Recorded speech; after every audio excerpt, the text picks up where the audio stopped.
Hindi naman ako mainit dito kumuha. Wala mga ako dito. Ayan na po, kwentong buhay Rina at Roda. Yan po ang ating topic sa araw na ito. Guys, muli, isang mapagpalang araw po sa ating lahat.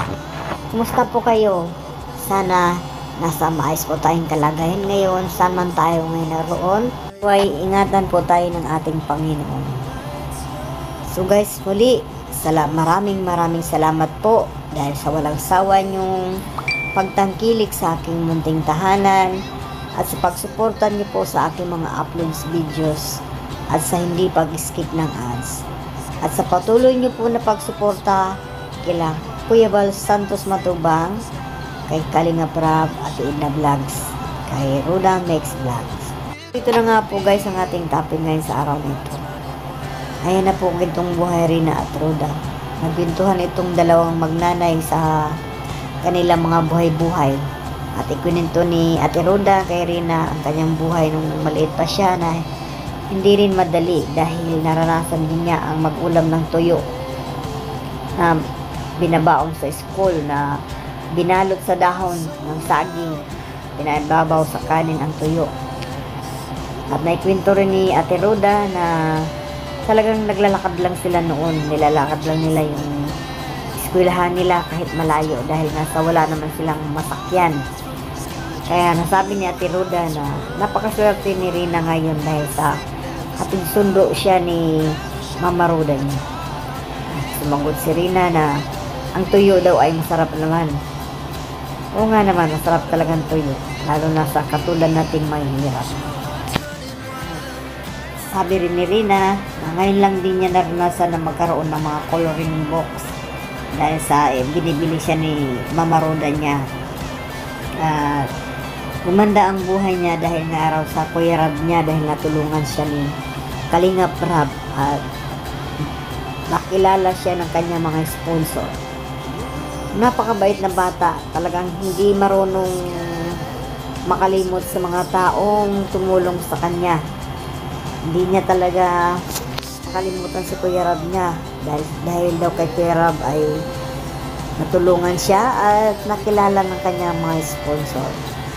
Makikita po natin guys na si Rina ay nasa maayos naman po talaga na pag-iisip ngayon.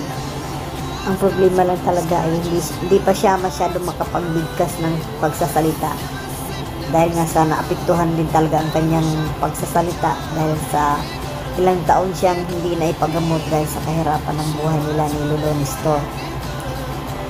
Kaya ngayon, ang problema na lang talaga sa kanya ay yung kanyang pagsasalita.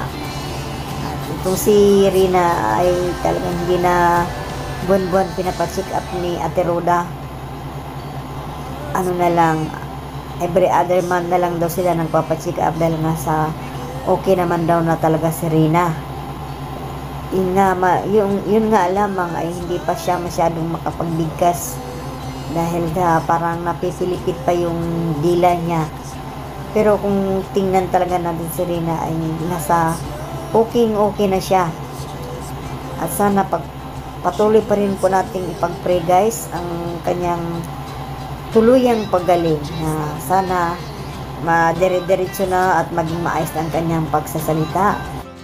Dahil yan na lamang po talaga ang kulang sa kanya, yung maging maayos yung maging matuwid yung pagsasalita niya. Guys, patuloy pa rin nating suportahan si Rina.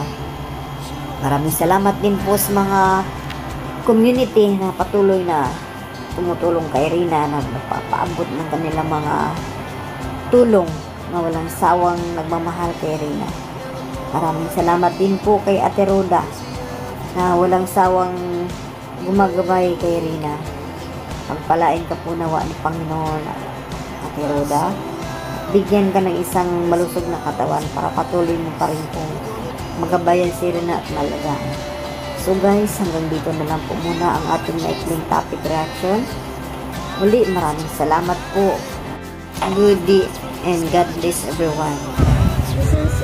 Saan ka lumaki? Ha? Saan ka lumaki? Ako lumaki ako sa farm.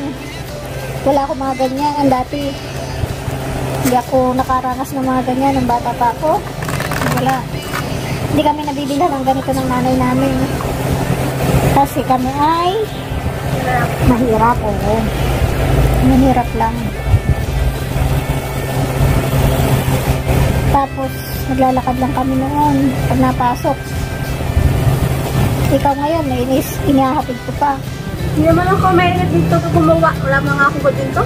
Ha? Wala na lang ganito. Dati? Dati. Ngayon lang.